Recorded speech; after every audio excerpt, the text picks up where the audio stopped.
Hello, fitness business nerds. Welcome. Today I'm talking with Mark Fisher. It's a bonus episode, and it's a delightfully short bonus episode. We cover two topics. We talk about the fact that everyone seems to be having trouble focusing lately.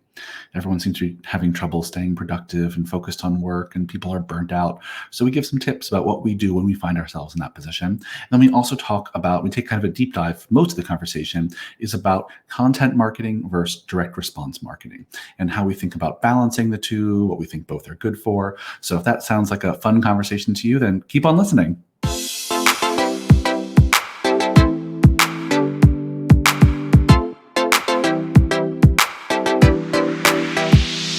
The Business for Unicorns podcast is for fitness business owners who want actionable strategies to grow their business, take amazing care of their clients, and build a life and business they truly love. I'm your host, Michael Keeler, co-founder of Mark Fisher Fitness, and through Business for Unicorns, I'm a coach and consultant to industry-leading fitness studios around the world. Let's get started. Well, hello, friends. How are you? Welcome to another Business for Unicorns podcast. And today's a bonus episode with my business partner, Mark Fisher. So you know he's coming. You know it's a bonus episode. Let's just welcome to the stage. What's up, Fisher? How are you, Hello. my friend? I am well. I'm so glad we're getting to do another one. Will be what, our third bonus? I think it is. I am only saddened that we came very close to sorting out an improved audio situation, only to have me break, apparently, the finicky USB that prevents us from using the beautiful Yeti. So listeners, thank you for making do with my less than optimal audio. Improvements are to come. Yeah, we're working on it. Technology, she's tough.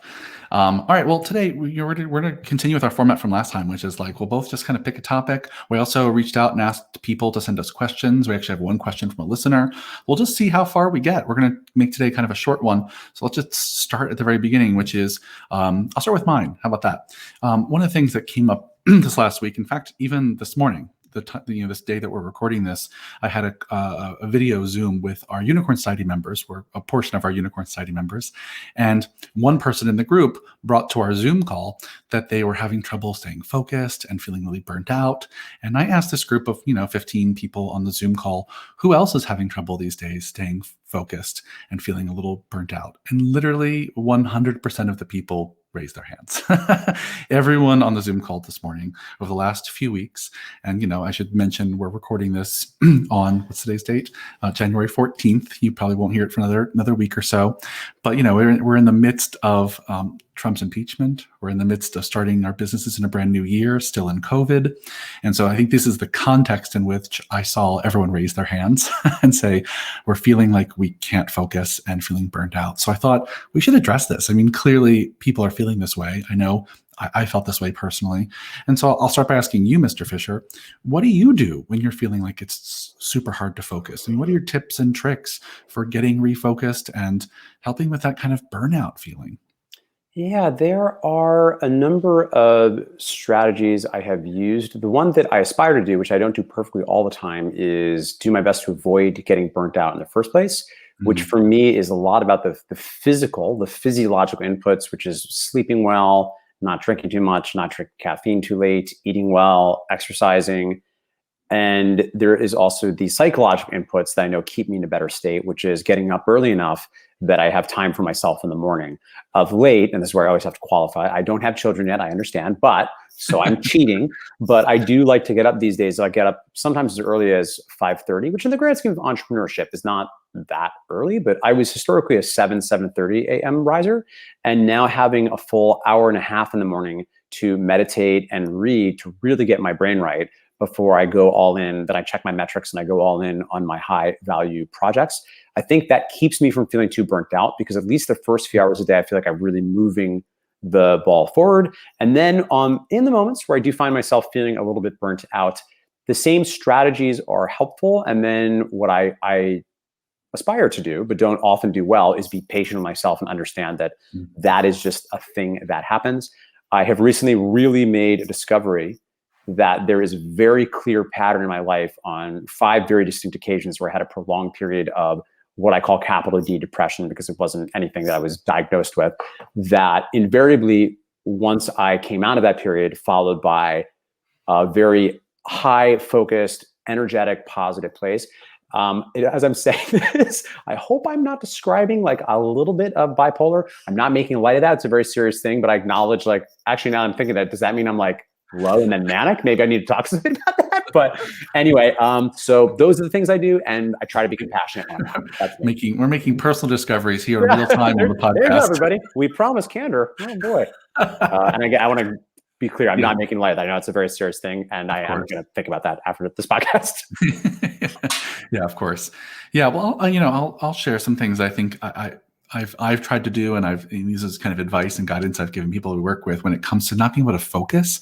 I really think of like three main things. One thing you can do when you're not able to focus, and maybe it's because of a feeling of burnout, is, and this is maybe a polar opposite in some ways of what you just said, though you hinted at it, is just give into it, right? Yeah. It's just actually like recognize that your body or your mind or, that your context is trying to tell you something. And so to just lean in hard and be like, okay, well, what if I took a break right now? What if I went on vacation? What, do I have the ability to step away and actually not focus on work and find something else to spend my attention on? I think that's a useful thing to consider. And it usually is the last thing people consider. I think the second category of things are very much in line with what you were mentioning, which is, things that help you get that sense of renewal, things like meditation or, a walk in the park or exercise, quality time with friends, volunteering somewhere, things like that fill your cup and make you kind of refocused and reinvigorated about your life. I think that's really useful. And the third category of things I think people can do when they're unfocused is get help. Yeah. Just ask for fucking help, and that can be as simple as a coworker or a friend or just sharing with someone that you're feeling unfocused, all the way to hiring a therapist or a coach or a mentor or and I think all those things can be useful just to get outside of your own head. Because I know at least for me, when I'm feeling stuck and unfocused and burnt out, it's like mostly a thing that happens in my head. And so when I can get out of my own self-talk cycles and into conversation with someone and say, I need some help, it really has an immediate impact for me. Yeah. No, it's very true. Pain shared is pain divided, as they say. Yeah, for sure. All right. Well, then I think we covered that topic, and there's some tips, some things y'all can do. Let's next go to our question. We had a question from someone out there. Should we name who the questions are from? He doesn't care. Our question's from Dave Roscoe. Dave Roscoe. He's fitness business badass. He's a former member of our Unicorn Society. We've worked with him for many years, and he wrote us a question about. Here's his question. How do you think about how much content marketing versus paid direct response marketing a training gym should do? So how do you think about the balance between those two things? He goes on to say, if you only run offers, could you just kind of exhaust your local market? But also, on the flip side, if you're just creating great content such as YouTube videos, blogs, in the long run, could that just make your paid ads better? So how do you balance this content marketing with paid direct response? I'll let you start with this one, Fisher. Yeah, well, the first thing I want to acknowledge is I would call Dave not a former member. I believe he's a member emeritus. Is that a thing? He's a Unicorn Society emeritus. Yeah, sure. You're still a member, Dave. And to answer the question, the crude, not particularly helpful answer, which I'll unpack a little bit, is probably both. We probably want to do both of these things. I think to answer specifically how we think about it, the constraint here is going to be time. The constraint is your bandwidth, your time. Are you outsourcing some of that paid digital stuff? Are you doing it on your own? Are you doing any outsourcing of content either to an agency or perhaps a freelance Upworker or people on your team? So there are ways I think you can delegate some of that. And I think it is a fair thing generally that as the owner of the business, your main role generally needs to be the marketing piece. You need to make sure, because really no one else in the business is going to do that. Most training gyms, micro gyms, they don't have the finances to hire a marketing director. You can perhaps outsource some of the digital stuff to an agency. And in many cases, that's precisely what you should do. That's wise. But your ultimate responsibility is to get people in the door. Yeah. Now, because content is even more time intensive and a little bit harder to outsource, particularly when you want to be in line with the brand, I can see a case if you had to choose. I don't know, it's so hard for me to give an answer in a vacuum, but I could see a case for just going all in on digital marketing, getting people in there, and then creating space so you can delegate some stuff somehow so that someone, if not you, someone is creating consistent content, because the second point that Dave made is also true. Your paid marketing will work infinitely better if you're creating content, because we all know this, but I want to say it again. The focus of your marketing is that people know you, they like you, and they trust you. And that happens through content marketing. That won't ever happen through ads. So if you're not doing it, your really only marketing funnel is a much harder sales conversation with someone that's colder, that's not as sold on you. You can certainly rely on, if you grow your member base, certainly that will drive referrals, and referrals are the best kind of leads because they're always hot. They're always coming in very pre-qualified for your services. That if you want to create some long tail strategy to nurture people with content, then that's not going to be done through paid advertising alone. The last point I will make that I concede is a little bit of a bias, because I think another consideration is also, what are you great at? What's your zone of genius? What do you enjoy?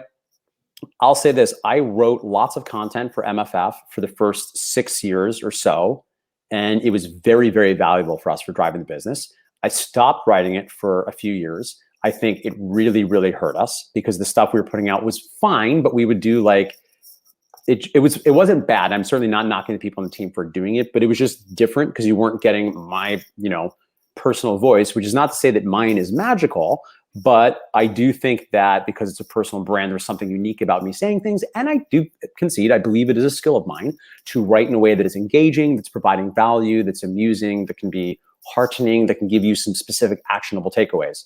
And in the past, since COVID, since I've gone back to adopting a practice of a disciplined weekly email, it has been a massive source of leads for us. And we're doing very well with digital too. We're happy with our digital results. But for some context, and this is a very outlier week, so I don't want anyone to be like, I'll never, ever be any good. Don't worry, this is unusual even for us.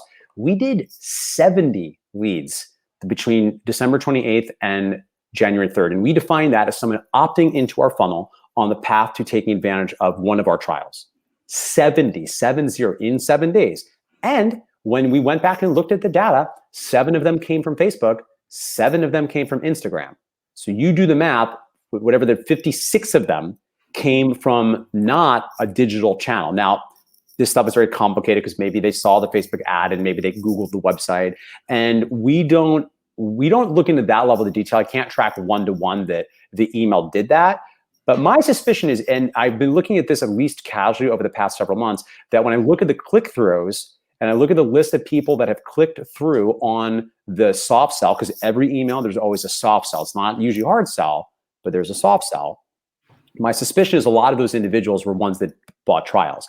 I will also say, after months and months and months, with the exception of perhaps slightly harder sales for Snatch, we didn't do any hard sales in email at all. We were only giving content, admittedly always with a soft sell, always with an opportunity. If you're ready to work with us more intensively, do this next.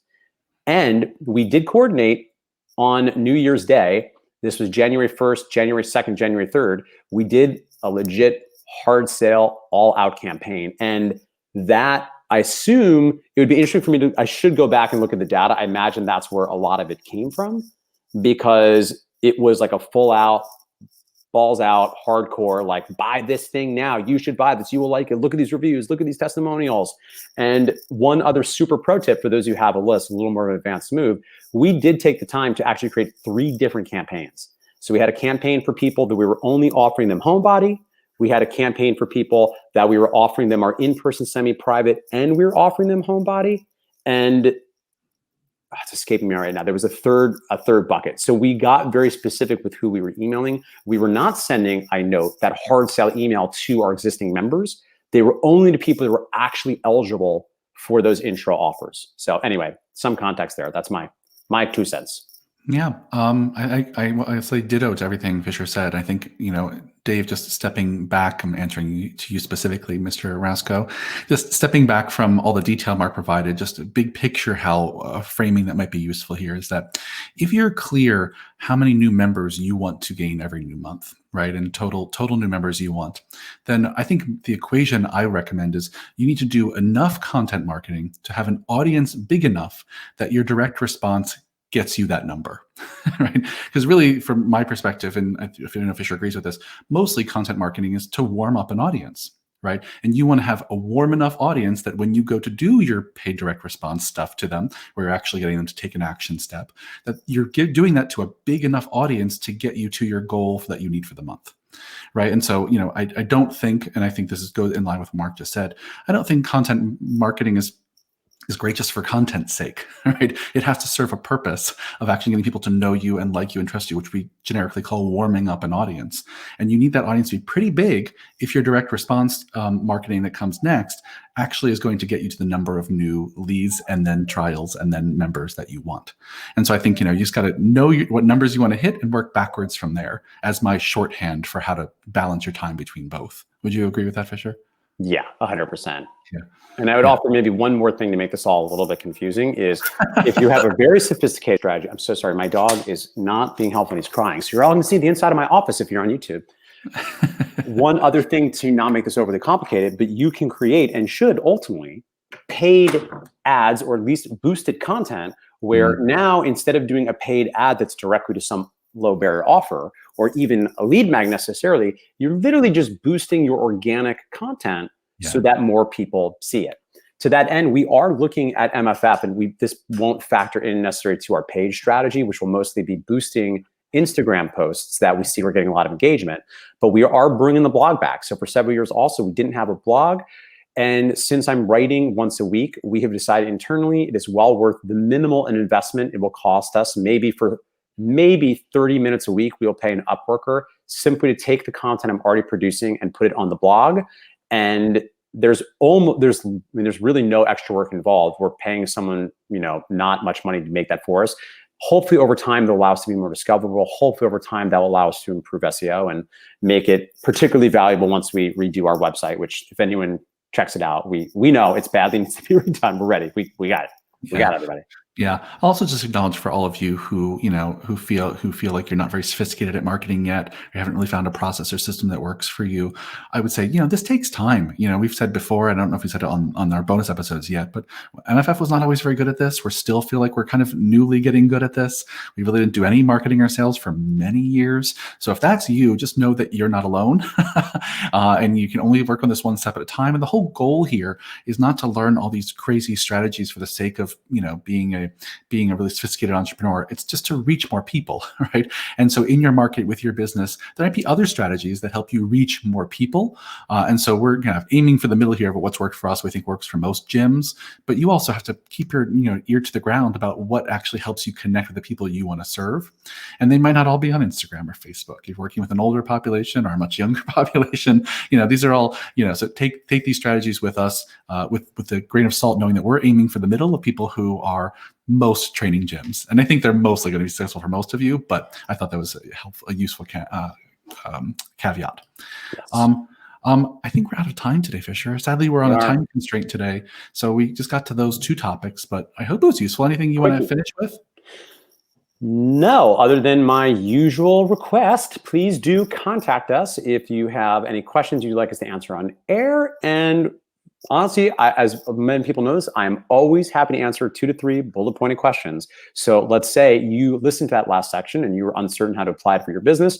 I'd be more than happy to help you out. Just shoot me an email. I will email you back, and I'm always happy to answer 2 to 3 bullet pointed questions via an email. No charge. Hit me up. I would love to serve you.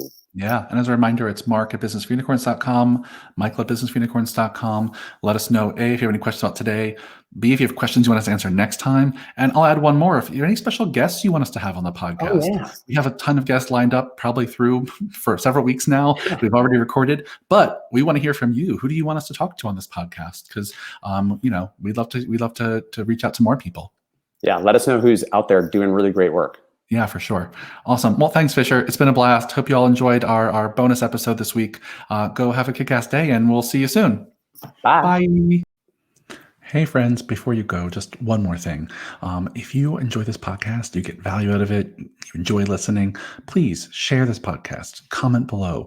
If you're watching on YouTube, subscribe. Please share it with friends and family. We don't spend any money on marketing or advertising. And so the only way people find out about this podcast is from you. So please do everything you can to share it with friends and fellow colleagues in the fitness industry. We love making it, and we want to keep doing it for a long, long time. So I appreciate your support. Go have a kick-ass day. Bye.